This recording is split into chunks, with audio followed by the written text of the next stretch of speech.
이번 시간에는 정육면체 도형을 3D로 만들어 볼게요. 먼저 완성된 모습부터 보죠.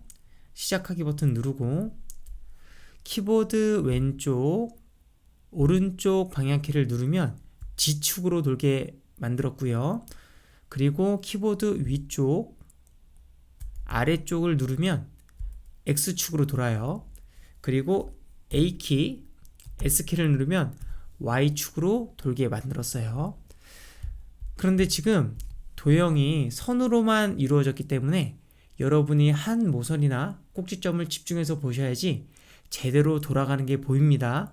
그냥 보면 착시가 생겨서 거꾸로 도는 것처럼 보일 때가 있어요. 그리고 제가 고등학교를 졸업한 지 20년이 넘었는데요.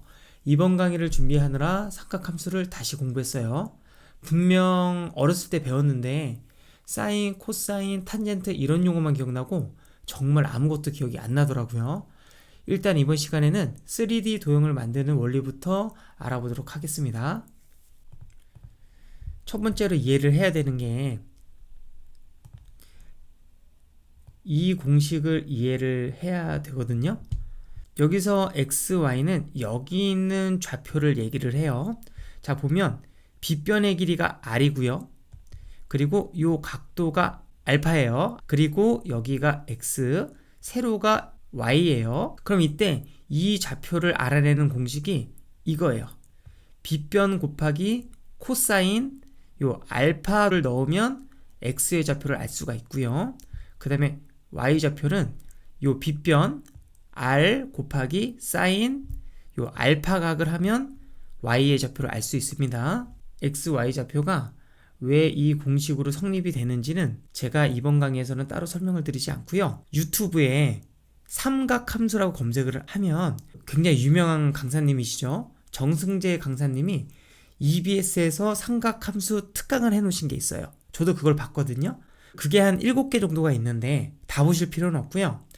첫 번째 강의 보고 그리고 두 번째 강의의 초반까지 보시면 왜 X와 Y 좌표가 이 공식으로 정할 수가 있는지를 설명을 아주 잘 해주세요. 그래서 그거를 보세요. 나는 굳이 이론이 필요 없다 그러시는 분은 안 보셔도 됩니다. 어쨌든 이 공식으로 여기 있는 X, Y 좌표를 구할 수가 있고요. 그리고 X 다시 Y 다시 좌표는 여기를 의미를 해요. 이 공식이 성립한다면 이 새로운 x, y 좌표는 자 빗변 곱하기 자 코사인의 알파 더하기 베타를 한 각도 이러면 x 다시 좌표를 구할 수가 있죠. 마찬가지로 y 다시 좌표는 빗변 곱하기 사인의 알파 더하기 베타 이것을 한 것으로 구할 수가 있습니다. 그런데 삼각함수의 여러 가지 공식 중에 합차 공식이라는 것이 있어요. 이 공식은 사인 알파 더하기 베타는 사인 알파 곱하기 코사인 베타 더하기 코사인 알파 곱하기 사인 베타가 성립이 되고요. 코사인 알파 더하기 베타는 코사인 알파 곱하기 코사인 베타 빼기 사인 알파 곱하기 사인 베타가 성립을 해요. 자, 그러면 요 사인 알파 더하기 베타는 바로 요 부분이죠. 요거랑 똑같아요. 그 다음에 코사인 알파 더하기 베타는 바로 여기 부분이랑 똑같습니다.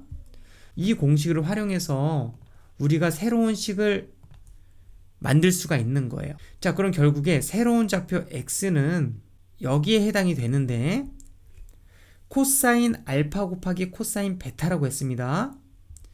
자, 그러면 이게 코사인 알파가 바로 이전 좌표인 x가 되죠.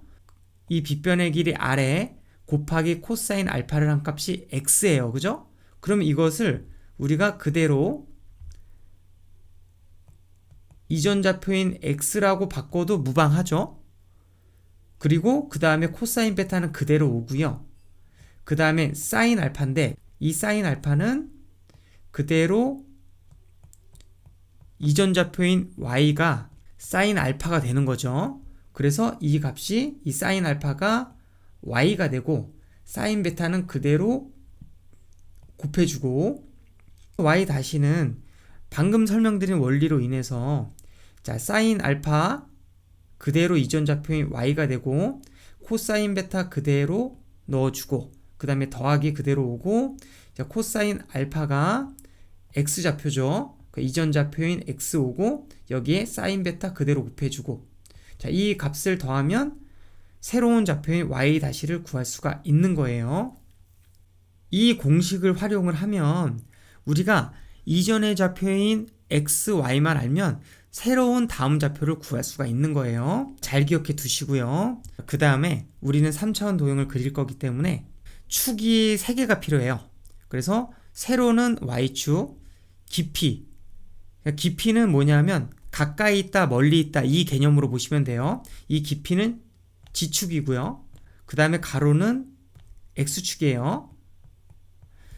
자, 그래서 y는 자, 여기 가운데가 0,0이라고 하면 y는 위로 올라가면 플러스 요 밑으로 내려가면 마이너스고요. 그 다음에 지축은 이쪽으로 가면 마이너스예요. 그리고 이 앞으로 뻗어 나오면은 플러스가 되고요. 그리고 x축은 이쪽으로 가면 플러스, 이쪽으로 가면 마이너스가 돼요. 그리고 우리가 정육면체의 점을 8개를 정할 거예요. 그래서 그 순서는 여기가 1번, 여기가 2번, 여기를 3번, 4번, 여기가 5번, 6번, 7번, 8번 이런 순으로 점을 만들 거예요. 그리고 이제 점을 만들었으면 이 점 사이를 이어줘야 되잖아요. 그래서 모서리를 그리는 순서는 1번에서 2번부터 먼저 그리고 그 다음에 2번, 4번, 4번, 3번, 3번, 1번 이렇게 그릴 겁니다. 그리고 그 다음에 5번, 6번, 6번, 8번, 8번, 7번, 7번, 5번 이렇게 그리고 그 다음에 5번에서 1번을 그리고요. 6번에서 2번을 그리고 8번에서 4번을 그리고 7번에서 3번을 그릴 거예요. 자, 요 순서 잘 기억해 두시면 좋겠습니다. 그럼 다음 시간부터 본격적으로 코딩을 해보도록 할게요.